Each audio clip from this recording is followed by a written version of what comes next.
Hey Wanderers, I'm Amanda. and I'm Ron. Welcome to Wanderlost.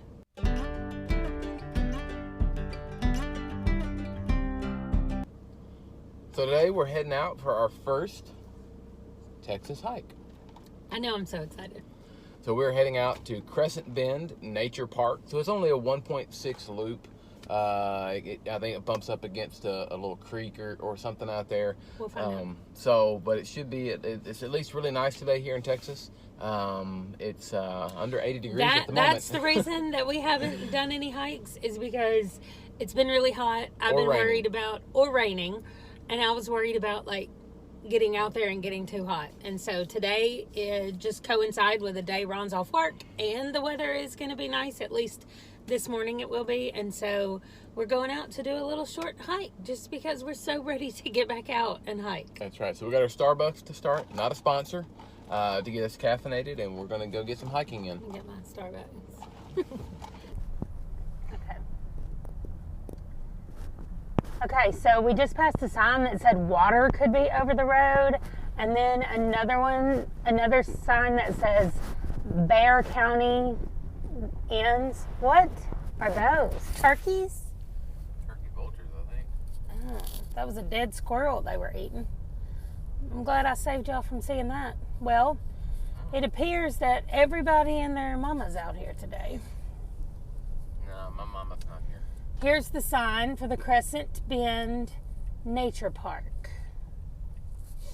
It was really easy to get to. We just put in our GPS and it took us right out here. Horseback riding is permitted, but you need a permit. And you can bring your pets, but you need to have them on a leash and you need to clean up after them. Can you just do that anyway? This is not actually part of the trail. This is just a little bird blind, but we also see this. Do not disturb. Well, if I see a venomous snake, I'll promise not to disturb it. But look how cool this giant grasshopper is that I found. I'm actually just as afraid of that grasshopper as I am of a snake, too. Okay, anyway, let's walk out here and look at this bird blind. Oh, wow. Fire ants. They hurt too, by the way, in case you've never been stung by a big fire ant.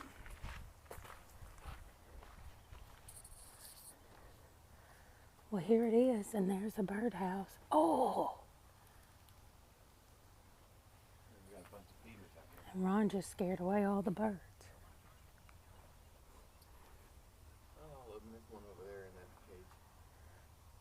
So there's a bunch of feeders out here, and so you just sit here and watch all the different birds that come out.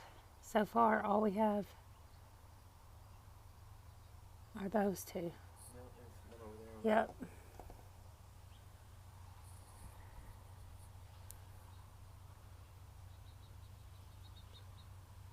I definitely am not quiet enough to be a bird watcher, so. That must flood a lot. Unsuitable for housing. That's why we passed that road that said road might be underwater.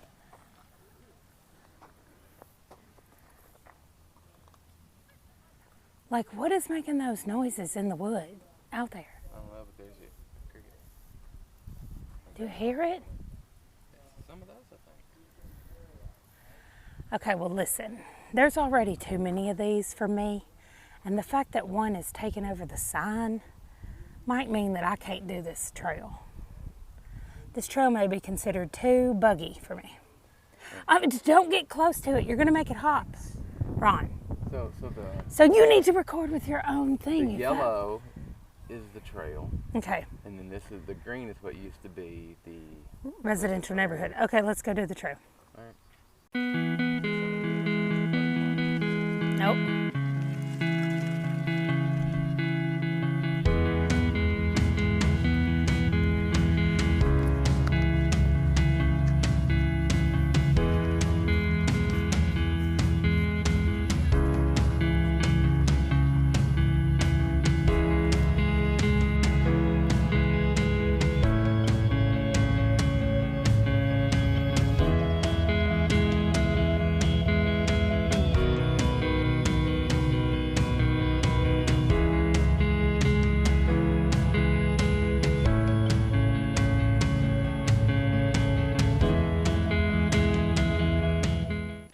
we're going to go right, and we don't even have to worry about elevation gain, since the elevation gain for this whole hike is 19 feet. I don't know. Don't have to worry about rocks today. No. That's the best thing about hiking in Texas. I mean, I guess you get bugs, but you don't get as big an elevation gain as you did in South Dakota. Oh, bird's nest. It's kind of flat. Yeah. Okay, I promise not to be too distracted so we can finish this hike. So we discovered Amanda's little yellow insect that she loves so much is the spotted bird grasshopper. It's because it's the size of a bird. That's why they call it that. Oh, don't step in that. Speaking of size of a bird. Oh. So these are the old residential streets that pass through. So we're going straight on the actual trail, but you are crossing the old residential streets. The trail is really wide, and as you've seen, definitely good for bikes. We haven't seen an actual dog, but we have seen evidence of dogs out here. Big dogs. Right. So, and don't come out here with your little kids if they insist on playing in sand kind of things, because they're going to get eaten up by fire ants. And we haven't gone far from our house. You can definitely still hear the train. And I think that like right now it's not bad, but if it was fresh after rain, I think it would be pretty wet out here. I think one of the descriptions of this in the thing is muddy. Yeah, I can definitely see that. It's been a few days though since the last rain here. And these signs are adorable and everywhere. So we're using the All Trails map like we like to do, and Ron saw that a little spur of it went out that looks like closer to the water, so we're taking the little spur. Looks like where the rainwater comes through here. So this would be completely muddy, but you can see the water. What water is this? Oh, it's a Bolo Creek. Somebody's fishing. We don't know what this means, but they're talking about the ants. There. Riparian, related to or situated on the banks of a river, relating to wetlands adjacent to rivers and streams. So all of this area, since that one sign, right, is all a riparian area. Nice. Because it's next to the water. There's the hummingbird feeder and the giant camera that we saw when we pulled up. And actually it's just a straight up bird feeder. There is a hummingbird feeder a little closer to where he's sitting, but you can't exactly see it. Anyway, not far off the path. And I'll stop talking so he can get birds.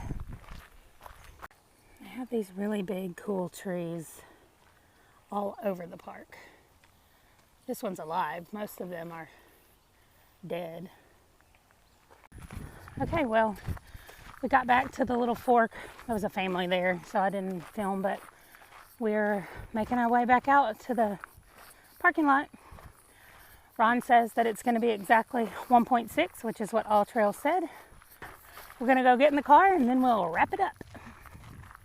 So, what'd you think about our first Texas hike? I really liked it. I loved the idea that it is a reclaimed residential neighborhood. Yeah, that was cool. And so it was kind of neat that you could see the remains, some of the streets, but really it was just a great trail. I'm looking forward to maybe using it for running sometimes, because it was very flat, very well maintained. It's not far from our house either. No, it's about 10 minutes from the house, so it's an easy drive over if you wanted to go and do some loops running on it. But I thought it was great. I actually probably be something we'll do pretty regularly. Yeah, we think we're going to turn it into a school project for the boys, at least the first time we go, and go out there to one of the bird blinds and just watch the birds. The bird blind that we showed you guys at the beginning looks like it's big enough for all four of us to go sit out there. So we definitely want to go out there again and take everybody back. There were a lot of picnic tables out there that were spread out enough that you could, and they were almost always in the shade. I don't remember seeing one that wasn't in the shade. No. So definitely take advantage. And there was one that's situated like right in between a couple of their different kinds of habitats. And so the little plaque sign said that it was a really good place to come sit and just watch a bunch of different kinds of wildlife. So I think your main problem with viewing wildlife is going to be the number of people who's out there.